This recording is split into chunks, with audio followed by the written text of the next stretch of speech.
We're going to be putting a second tier on this cake, and if we don't put supports in our cake, what may happen is your cake will get a muffin roll effect, which means your fondant will bow out at the sides and crack. So to put the supports in and to know where to put the supports in, we're just going to put another setup board on top of the cake. This setup board is the same size as the top tier. So we're just going to put a little bit of pressure on there so the position of the board can be seen when you remove it. After you've done a few cakes, you won't need to do this, but just so you know where to put the supports in. Now the supports are these very tough plastic tubes. As you can see, the line is here. So what we're actually going to be doing is putting it in about 2 centimeters or 1.5 centimeters. So I just push it straight through the fondant and through the cake, and I screw it down a little bit to make sure it's made all the way through. Now what I like to do is put my thumb on the top of the fondant and pull it out. As you can see, it's chocolate cake. So now what I will do is cut these supports at the same length. I will cut 4 supports exactly the same. Now I will use the first one as a measuring stick to make sure they're all exactly the same. What you don't want to do is then use the second one to measure the third one. If you do that, they have a tendency to get a little longer as you go, and then your cake doesn't sit flat. So I'll pop that one back in. Now I just like to put 4 in this because the top tier is only a 6-inch and this is an 8-inch cake. If it's a really, really big, heavy tier,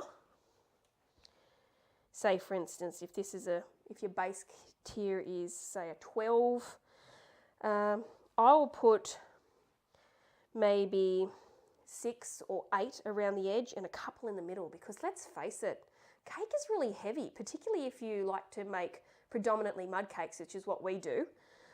So you've got to make sure that you supported the cake so it doesn't, collapse in on itself. If you are going to be doing a cake that needs to travel a long way, then you might need to center support it, which has a rod which is anchored down into your baseboard. So if you want to see how to do that, we'll have a link below for that one as well. Now we're going to apply the top tier onto this cake. So we just need to glue it down with a little bit of ganache. If you've got royal icing made up, that's great as well. We're now going to put the second tier on. So I just like to put the ganache over the holes where the supports were put in and then smooth it out. I don't like to go too close to the area where the cake will be sitting beyond because I don't want any chocolate past that.